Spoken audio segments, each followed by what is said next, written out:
So picture this. It's the late autumn of 1864. Right. And you have these two guys sitting in a chaotic, just completely paper-strewn room in London. Probably freezing, too. Oh, yeah, Yeah. absolutely. And they sit down to write a formal letter to Abraham Lincoln. Which, I mean, on its face, is just a truly bizarre historical image. Exactly. Because these guys weren't diplomats. They weren't heads of state. They had zero formal governmental authority. Not at all. They were just organizers trying to unify this completely fractured, exhausted European working class. Yet here they are drafting a formal address to the President of the United States. Right in the middle of the bloodiest conflict in American history. Yeah, the Civil War. And they aren't just sending, polite well wishes. They genuinely believed they held the exact historical and economic formula to understand why this war was happening. And not just why it was happening, but they felt they could mathematically predict the exact outcome of it. Which is wild. Welcome, everyone, to another deep dive. Today, we are taking you right into the engine room. We're looking at a very specific, incredibly dense 4-year window in the lives of Karl Marx and Friedrich Engels. Specifically, from September 1864 to July 1868. Right. And we're pulling this directly from the massive catalog of their collected works. Specifically, Volume 20 of the Marx Engels Collected Works, or MECW. Which covers literally everything they wrote during this exact time frame. And we're not just talking about the famous books here. No, not at all. We were looking at their private letters, their frantic organizational memos. Draft speeches? Yeah, draft speeches, geopolitical journalism. I mean, it's a complete paper trail of 4 years that fundamentally altered the trajectory of the 19th and 20th centuries. But before we jump into the mechanics of what they were actually building, we do need to acknowledge the elephant in the room with this deep dive. Definitely. This is highly charged material. Very. We are dealing with the literal foundational blueprints of class struggle, of revolution, and the systemic critique of capitalism. And our job today, as your guides, is not to take a political stance here. No, not at all. We aren't here to endorse these viewpoints or, argue for their modern application or anything like that. We are essentially acting as historians and mechanics. Mechanics is a great word for it. We are opening up the hood to look at the engine they designed, purely to explain to you how the parts fit together and why they believed it would run. That is the perfect way to frame it. Because to understand the actual ideas they were pumping out between 1864 and 1868, you first have to understand the massive physical structure they were trying to build to carry those ideas. Right. This period kicks off with the founding of the International Workingmen's Association. Which history usually just remembers as the first international. Exactly. And up until this point, if you looked at the landscape of European labor, it was incredibly fractured. Oh, completely. I mean, you had British trade unionists who were mostly focused on, very pragmatic things. Yeah, like getting a 9-hour workday. Or just improving factory safety. Basic stuff. Right. But then over in France, you had the followers of Pierre-Joseph Proudhon. And they were on a totally different wavelength. Entirely. They were much more interested in creating mutual aid societies, cooperative banking. Kind of like an alternative parallel economy. Yes. And then in Italy, you had followers of Giuseppe Mazzini. And they were essentially underground revolutionaries, right? Yeah, they were heavily focused on national unification. So bringing all these groups together is like trying to build a transcontinental railroad, but every single crew speaks a different language. And they use a different unit of measurement. And they actively disagree on where the train is actually supposed to go. The logistical nightmare of 1864 just cannot be overstated. I mean, think about it. You have no internet. No telephone. No instant translation apps. You just have handwritten letters traveling by steamship and rail. And they're constantly being intercepted by state police. Right. So in the middle of this chaos, Marx is tasked with writing the inaugural address and the provisional rules for this brand new organization. Which is a monumental task. He has to find a vocabulary that unifies the British mechanic, the French tailor, and the German printer. Without alienating any of them, which seems impossible. So how did he actually do that? Well, the inaugural address is just a masterclass in political tightrope walking. Because he doesn't start by demanding an immediate utopian revolution, does he? No, not at all. He starts with data. Math. Exactly. He points to the immense growth of industry and wealth in Britain between 1848 and 1864. And he contrasts that with a very grim reality. Right. He points out that despite this massive boom in national wealth, poverty and starvation among the working class hadn't diminished at all. He basically says, Look at the numbers. The wealth of the nation is skyrocketing, but your wages are completely stagnant. Which proves his core point.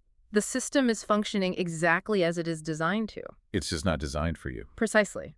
He was establishing a shared material reality, because before you can get people to agree on a philosophical goal, you have to get them to agree on the facts of their daily existence. You have to agree on the diagnosis before you prescribe the medicine. Yes.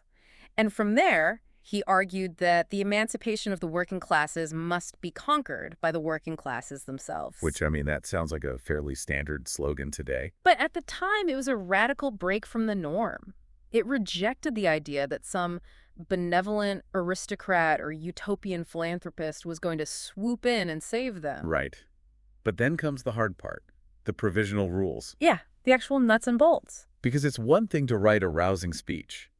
It's an entirely different thing to figure out how a centralized council in London is actually going to collect dues from a secret society of shoemakers in Paris. And this is where we see Marx and Engels transition from being these high-level theorists to acting as global administrators. The rules they drafted established a general council. They mapped out how local branches would operate. They created a strict procedural framework for holding annual congresses. They realized that ideological purity literally meant nothing without bureaucratic infrastructure. They were writing the onboarding manual for a global movement.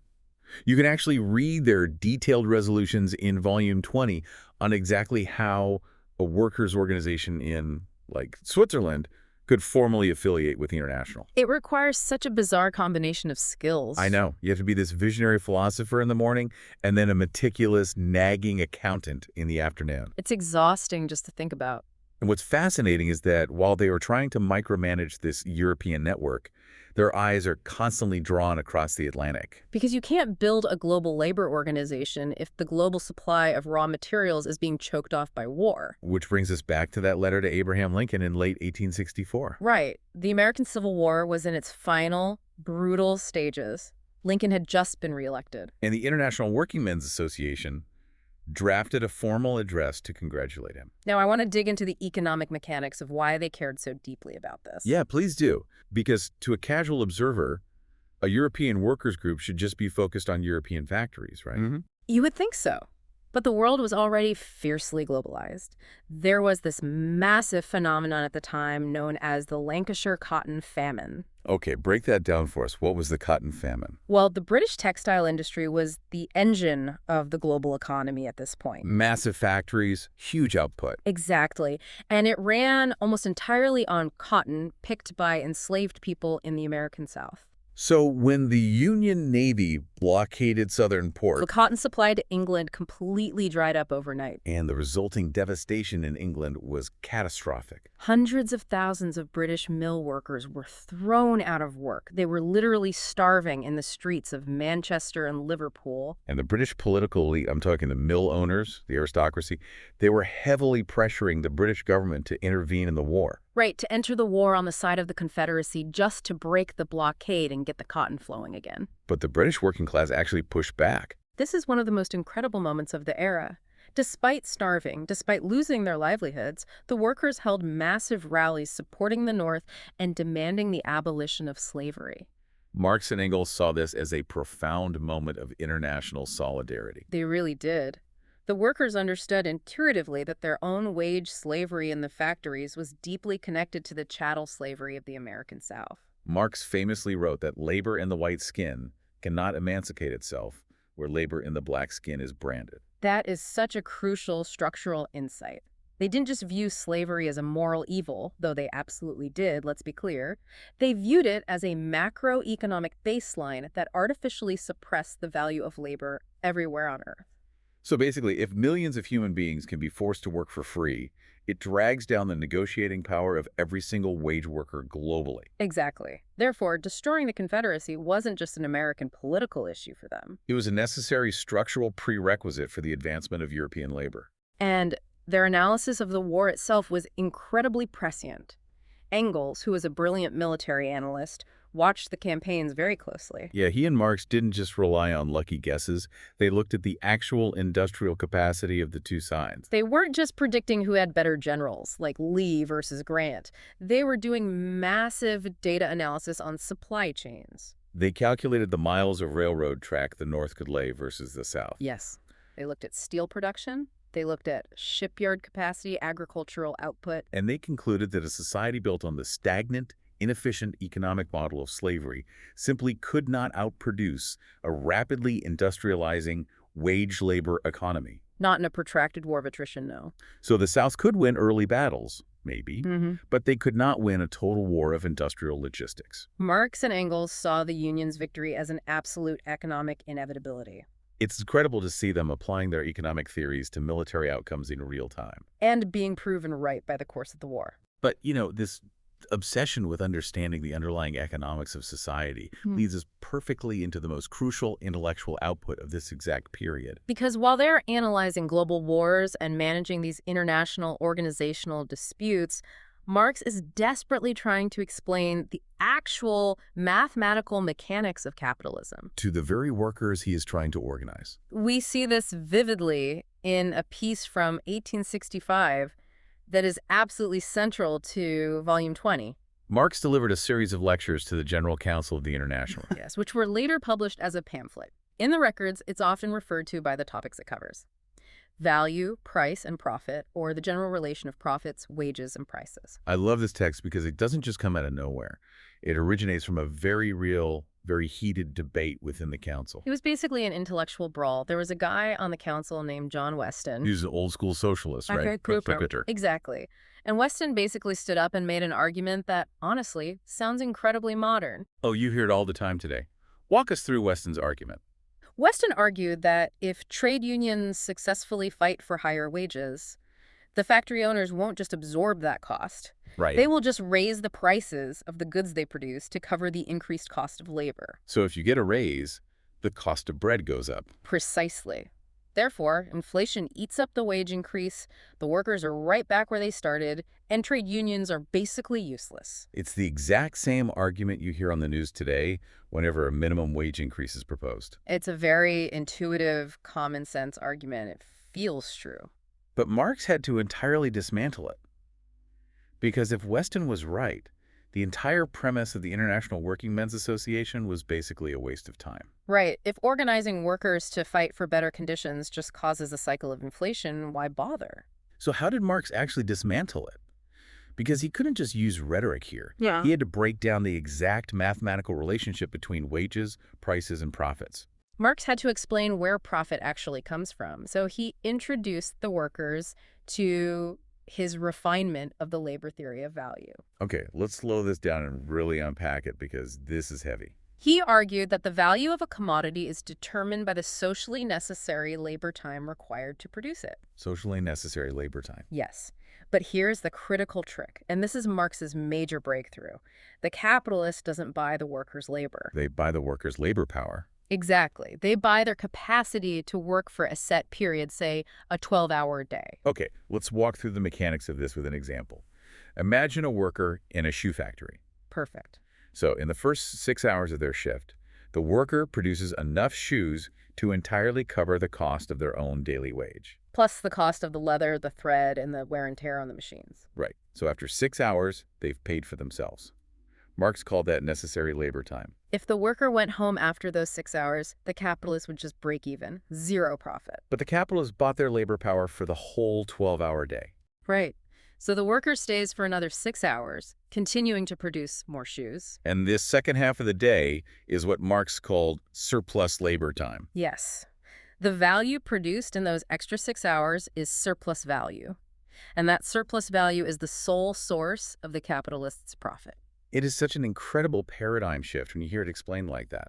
Profit isn't a reward for the factory owner's cleverness or risk. It is literally the unpaid, extracted time of the worker. So, bringing it back to John Weston's argument, if the workers form a union and successfully demand a wage increase, what actually happens? Marx argued that a wage increase doesn't automatically raise the overall value of the shoes being produced. Right, because the total labor time required to make a shoe hasn't changed. The physics of making the shoe are exactly the same. Instead, a wage increase simply alters the ratio between wages and profit. Yes. If the worker demands more money for their time, the necessary labor portion of the day gets longer. Maybe it takes 7 hours to cover their new wage instead of 6.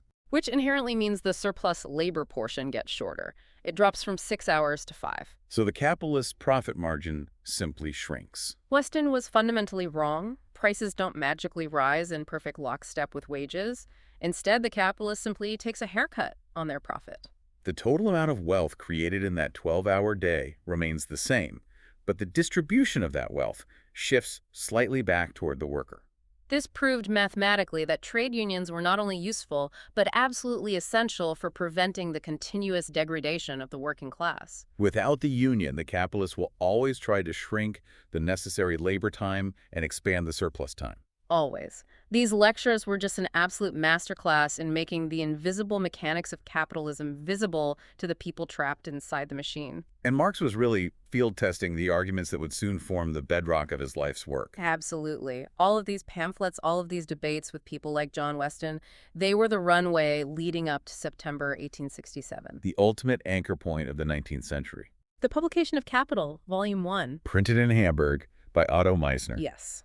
And this is a text that attempts to map the entire genetic code of the capitalist mode of production. It opens with an analysis of the commodity, dives into the dual character of labor. It explores the concept of commodity fetishism. And it painstakingly details the grueling history of the working day.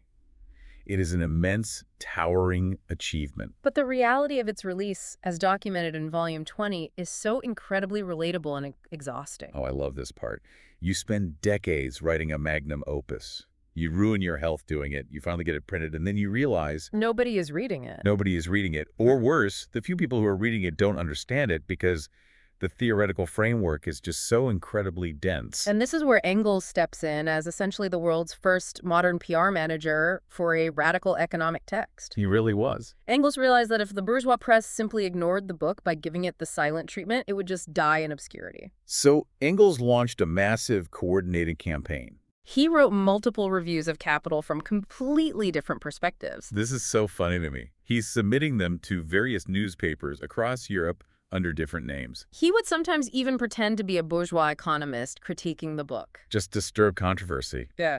He was artificially generating engagement metrics in the 1860s. He knew they couldn't just drop this massive technical software update on the working class without writing a user manual to go with it. And many of these specific reviews and synopses that Engels wrote to explain the book to English audiences, they're actually collected for the first time here in Volume 20. Especially because Marx's own writing process was famously agonizing. Oh, yeah. The production of Capital was anything but smooth. The historical notes from this period reveal that Marx's greatest enemy wasn't always the state police. No, it was his own brain, his failing health, and his extreme perfectionism. Let's dive into that perfectionism, because the texts mention his rare conscientiousness in his studies. Which is a polite way of saying he couldn't stop researching. He would constantly hit a roadblock, decide he needed to read 50 more books on agronomy or Russian land rent, and delay his deadlines by months or years. And in late 1865, we see one of the most fascinating detours in intellectual history. Okay, set the scene for this. While he is supposed to be finishing his landmark text on political economy, Marx hits a wall. The basic arithmetic and algebra he is using to calculate the rate of surplus value and the flow of capital, it just isn't sufficient anymore. It's not enough to model the complex, dynamic system he is trying to describe. Right. So instead of writing, he dives headfirst into higher mathematics. He starts teaching himself differential calculus. Yes. As someone who has, completely reorganized their entire garage just to avoid writing a difficult email, I deeply relate to this level of procrastination. But we have to explain the math here because it's not just a distraction. It is vital to what he was trying to understand. Okay, let's break down why calculus was the key. Think about classical economics up to that point. It often viewed the economy in static terms, like a snapshot of a market in perfect equilibrium. But Marx's entire thesis was that capitalism is inherently unstable. It's constantly in motion. It's driven by internal contradictions that cause it to expand and crash in continuous cycles. And if you want to measure motion, you can't just use basic algebra. No, you need calculus.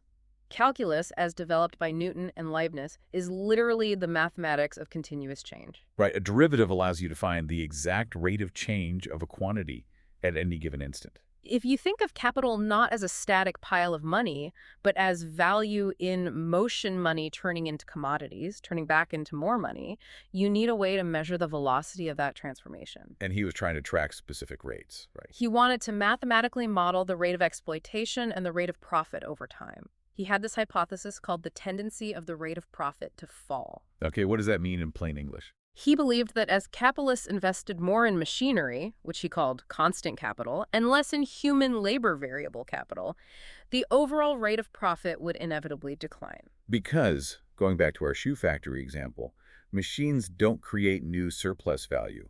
Only living human labor can be squeezed for surplus time. Exactly. A machine just transfers its own existing value into the shoe as it wears down.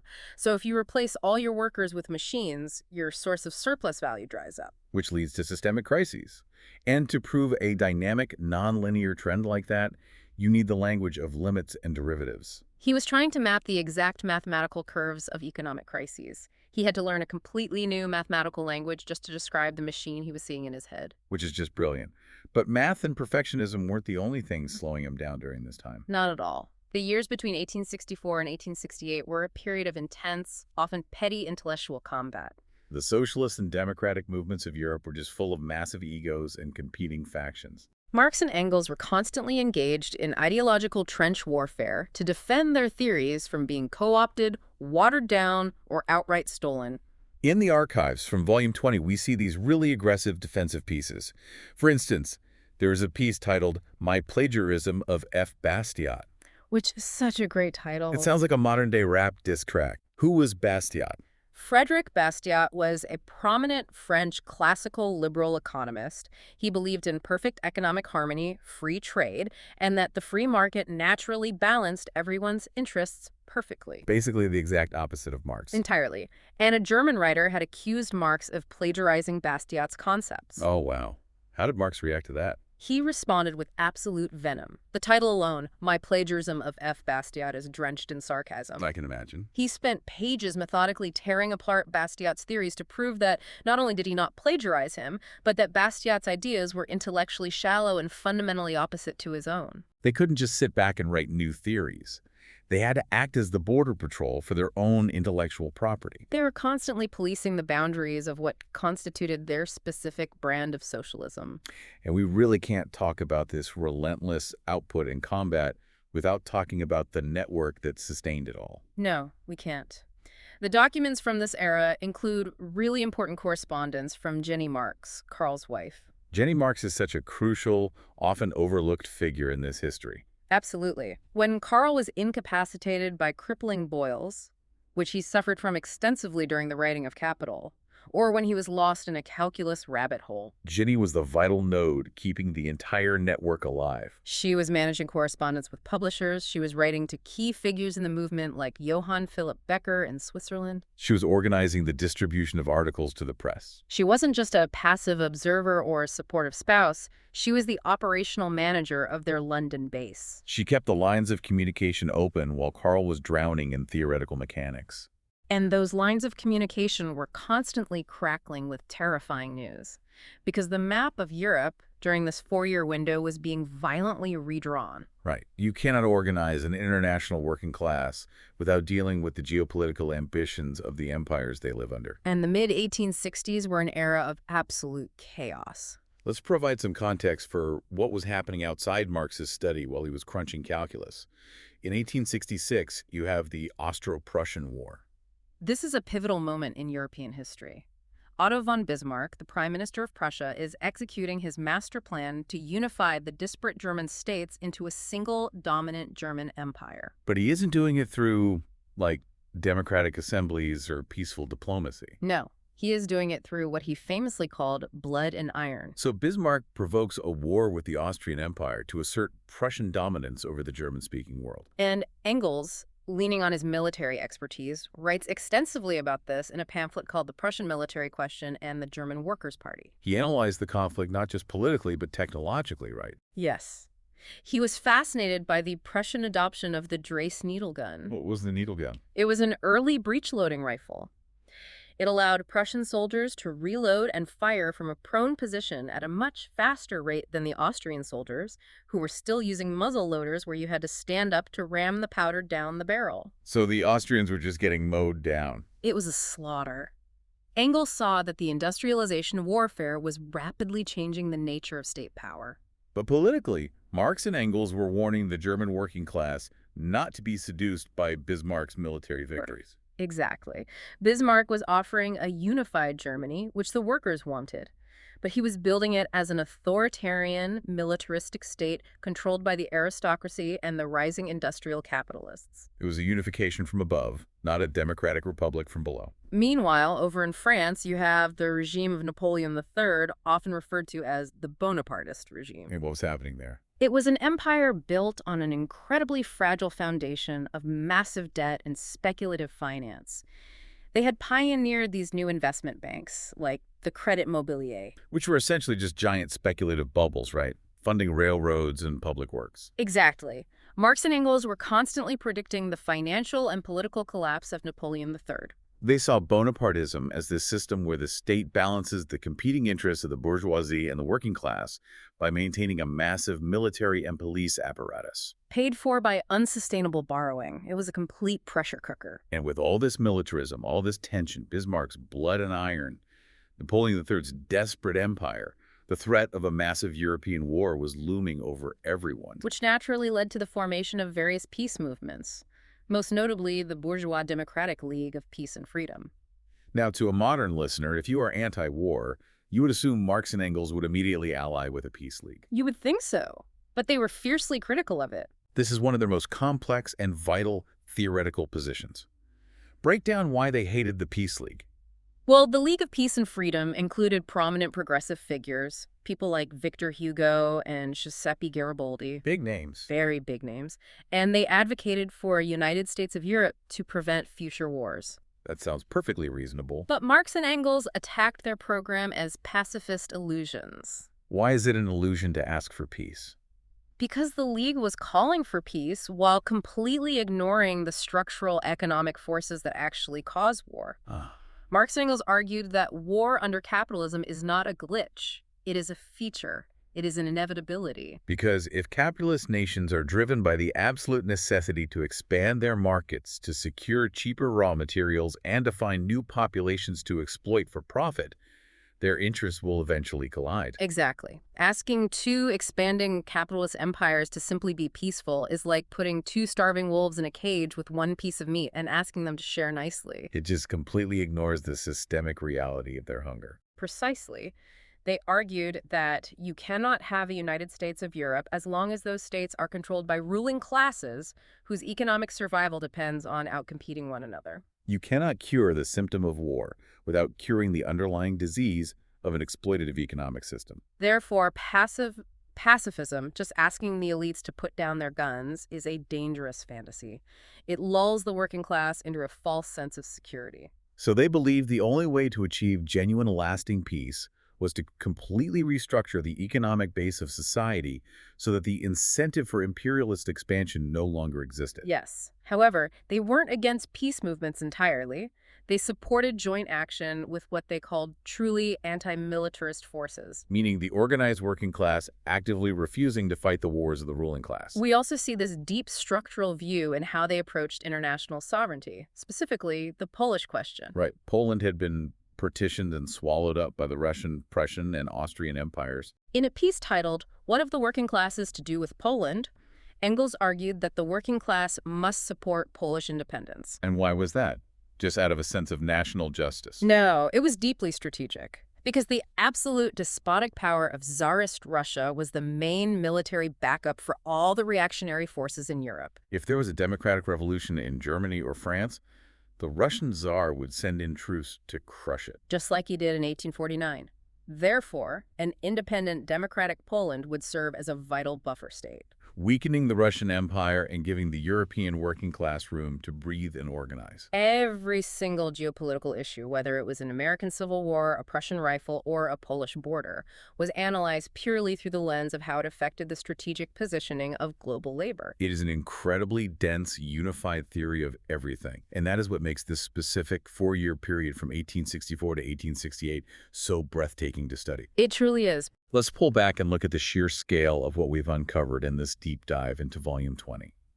In just 48 months, we watched the scaffolding go up on the modern world. We saw the meticulous, exhausting logistical creation of the First International, overcoming language barriers and ideological schisms to forge a unified global body. We saw a real-time, high-stakes analysis of the American Civil War, proving that industrial wage labor would inevitably crush agrarian slavery. We saw the rigorous theoretical dismantling of John Weston, proving that workers fighting for higher wages can actually shift the balance of power. We witnessed the agonizing birth of Capital, Volume 1, the master text that made the invisible mechanics of exploitation visible. And we tracked their relentless geopolitical critique, exposing bourgeois pacifism as a structural illusion. They were managing the micro-logistics of a startup organization while successfully writing the macro code for global economics. And they did it all while battling illness, defended against plagiarism, and surviving on the brink of poverty, held together by the organizational genius of Jenny Marx. As we close out this deep dive, I want to leave you with a final thought to mull over.